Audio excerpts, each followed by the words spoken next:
Hi, I'm Jared Roney from Advantage Feeders. I'd like to say thank you for your recent purchase. Today's video is going to be about all the features of our products and how to get the most out of them. When you received your feeder, you should have been given a starter pack. This pack contains a lot of documents that will really help you get the best out of your feeders.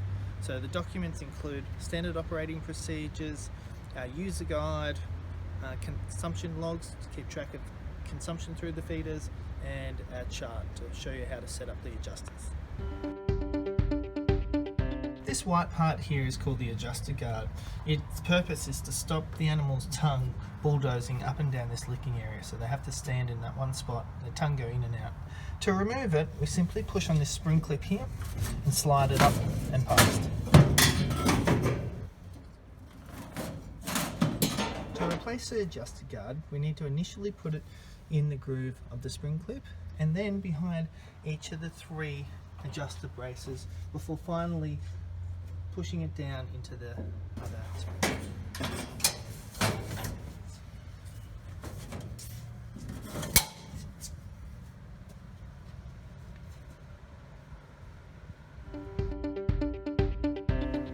This part here is called the upper adjuster.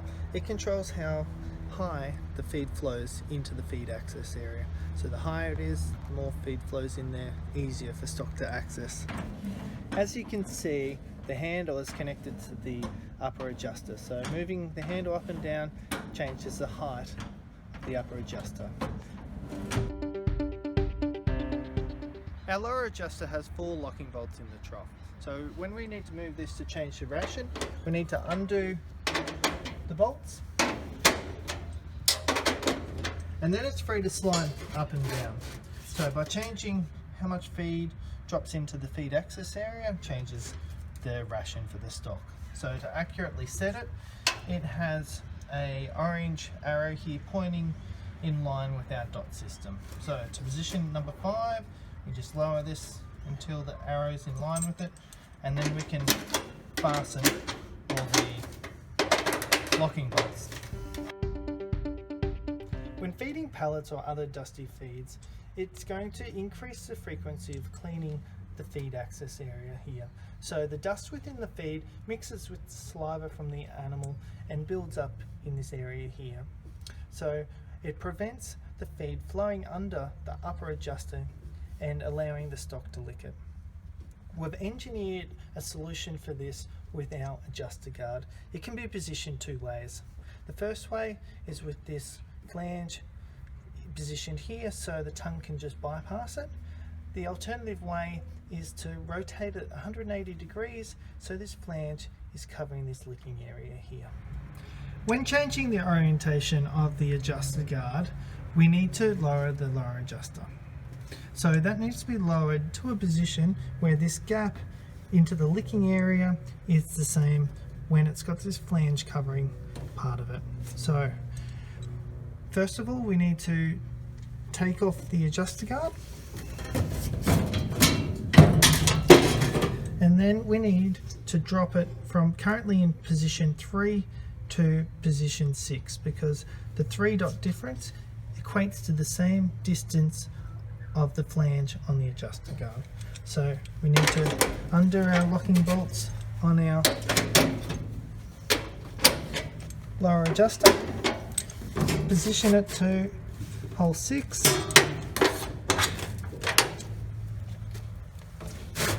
fasten the bolts up,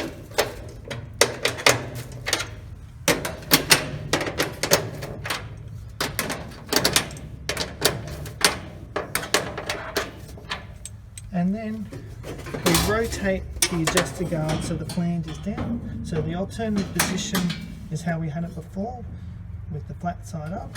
So we rotate that over, take it into our spring clip, slot it through these 3 slots where our braces go through, clip it into position, and then we can use the notches painted on our adjuster guard. So if we're looking here, the 3 dots on our adjuster guard lines up with our lower adjuster, so we know we've set it in the correct location.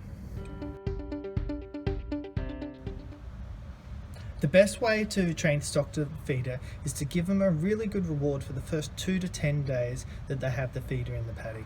So to give them a really good reward, they need to have pretty much free access to the feed for a period of time. So we need to position our lower adjuster so it's quite wide where the tongue goes in. We need to raise our upper adjuster so the feed comes in quite deep, and in effect their tongue is just scooping it into their mouth. So what's really critical at this period of time is to make sure that you use a really low starch feed. And we've got lupins in here, which is an ideal feed to use because it's high in protein, low in starch. All our feeders come with cleaning tools and tube spanners. They're always housed just to the right of our roof handles. So they're nice and tucked away in this position over here. The tube spanner and cleaning tool are housed in this well protected area so stock can't access them. To get the cleaning tool out, we need to push it behind this clip here. To put it back in, the triangular section needs to first go in this area at the bottom down here, and then we push it back in to clip in. The tube spanner is sitting right here. The handle's in a slot. We need to pull that handle out of the slot, and handle goes back into reposition. Another feature of the product is housing for the adjuster guards. So they're not always used, especially when we're ad-lib feeding, but the housing position is here on the feeder, and we can just simply slide in the adjuster guard so it's kept with the feeder in an undercover area, and we're not putting it on the ground where it can potentially get damaged by vehicles. So it just slots in this hole here.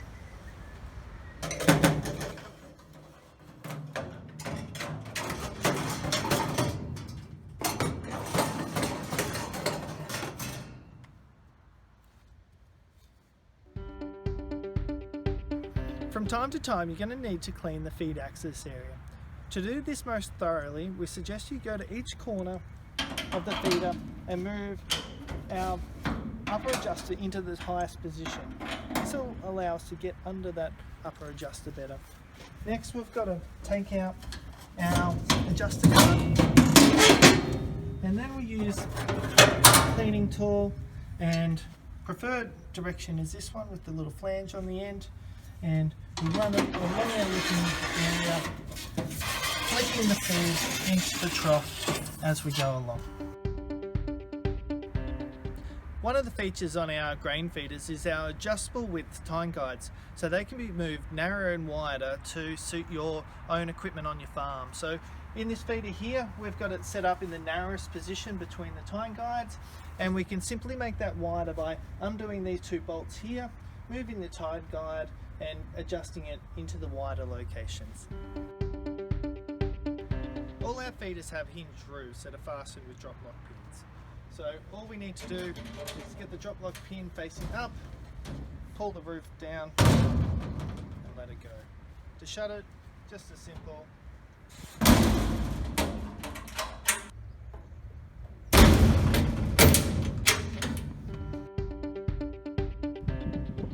For 3800 feeders, we have a brace in the middle of the skids to give it extra reinforcing.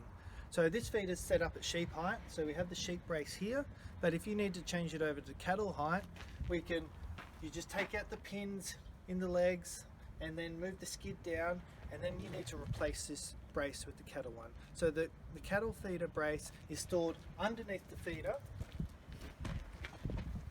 in this location under the trough, so it's always with the feeder. When you pick up your feeder, you may wonder why there's an extra series of holes on the end panels, and one reason for that is for where our mineral attachment bolts on. It uses these 4 holes here to connect to the feeder. The second reason is for our lamb crib feeding panels. So they use this hole here to pivot from, and this series of holes here to lock into at different positions. Thank you very much for watching our videos. We really hope they've helped you get started with these feeders. But if you've got any questions at all down the track, don't hesitate to give us a call. Cheers.